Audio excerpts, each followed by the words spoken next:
Bismillahirrahmanirrahim. Assalamualaikum warahmatullahi wabarakatuh. Perkenalkan, nama saya Firman Afandi. Saya Taruna Politeknik Kelautan dan Perikanan Sorong. Di sini saya akan mempresentasikan tentang teknik budidaya rumput laut jenis Echoma cottoni. Baik, di slide ini saya akan menjelaskan tentang rumput laut. Rumput laut bukanlah suatu hal yang asing bagi masyarakat yang bermukim di daerah pesisir. Masyarakat telah mengenal dan memanfaatkan dalam kehidupan sehari-hari, baik sebagai bahan obat tradisional maupun bahan makanan. Negara Kepulauan Indonesia memiliki perairan pantai yang baik dan posisi yang strategis serta berpeluang sebagai pusat perdagangan komoditi perikanan karena berada di posisi persilangan dua benua, yaitu benua Afrika. Yaitu tujuan dari praktik ini adalah untuk mengetahui teknik budidaya rumput laut jenis Echoma cottoni, khususnya budidaya rumput laut. Di slide yang berikut ini saya akan menjelaskan tentang metode praktik dari budidaya rumput laut. Yang pertama itu kita harus menyiapkan alat dan bahan seperti tali rafia, tali ris, botol air mineral bekas, gigi, batu, karung, bibit dan rumput laut. Persiapan lahan pemasangan tali rafia sebagai tempat diikatnya bibit, tali ris sebagai tempat diikatkan tali rafia, dan pemberat. Mengikat bibit rumput laut yang sudah ditimbang menggunakan timbangan digital dengan berat antara 100 sampai 150 gram. Pada tali ris ukuran 1 mikrometer, yaitu penanaman atau pengikatan bibit rumput laut yang sudah ditimbang dengan berat 200 gram. Monitoring kualitas air dan monitoring pertumbuhan rumput laut. Pembahasan yang saya akan menjelaskan tentang pembahasan tentang rumput laut. Rumput laut tergolong tanaman berderajat rendah. Seluruh bagian tanaman yang mempunyai akar, batang, daun, atau bunga semuanya disebut talus. Mempunyai talus lindris atau gap yang bercabang-cabang tidak teratur. Terdapat tonjolan-tonjolan atau blunt nodul dengan duri spin berwarna hijau kemerah-merahan.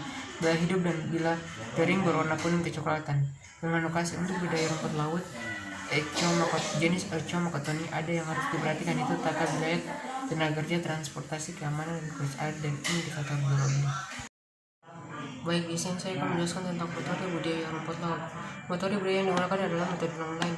Metode ini memiliki beberapa kelebihan, antara lain tanaman cukup menerima sinar matahari, lebih tahan lama terhadap perubahan kualitas air, terbebas dari hama biasa yang menyerang dari dasar pada tumbuhnya lebih cepat, dan kualitas yang dihasilkan lebih baik.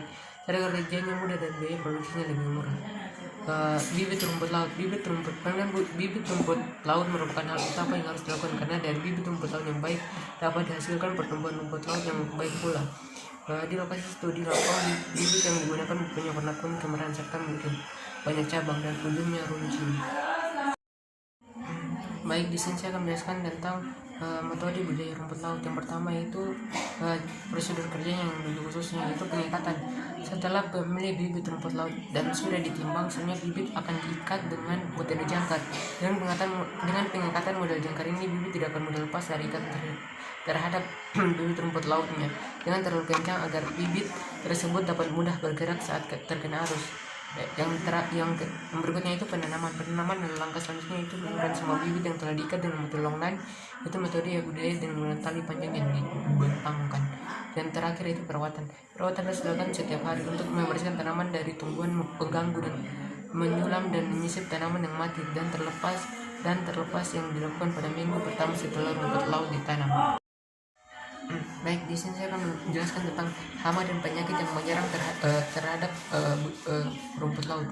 Yang pertama, selain hama seperti ikan berenang, Siganus rispe, penyuh hijau atau Chelonia midas, bulu babi, idiem adalah jenis-jenis hama yang menyerang rumput laut. Sedangkan penyakit yang menyerang rumput laut itu penyakit ice. Di sini menurunkan kualitas air, pengukuran kualitas air pada praktikal suhu sanitasi, derajat keasaman, pH, dan kecerahan pengukuran kualitas air pada praktikum dilakukan 2 kali sehari, pagi dan sore. Baik, di sini saya akan menjelaskan yaitu tahap terakhir metode budidaya rumput laut, yaitu panen. Pemanenan dapat dilakukan bila rumput laut telah mencapai bobot tertentu, ini sekitar 4 kali bobot awal. Waktu pemeliharaan itu 1 sampai 4 bulan. Cepat tidaknya pemanen tergantung metode dan perawatan yang dilakukan setelah bibit ditanam.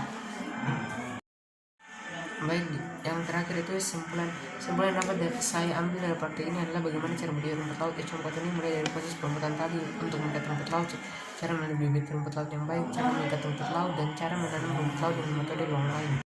Baik, terima kasih. Itulah sekian presentasi dari saya. Lebih dan kurangnya saya mohon maaf.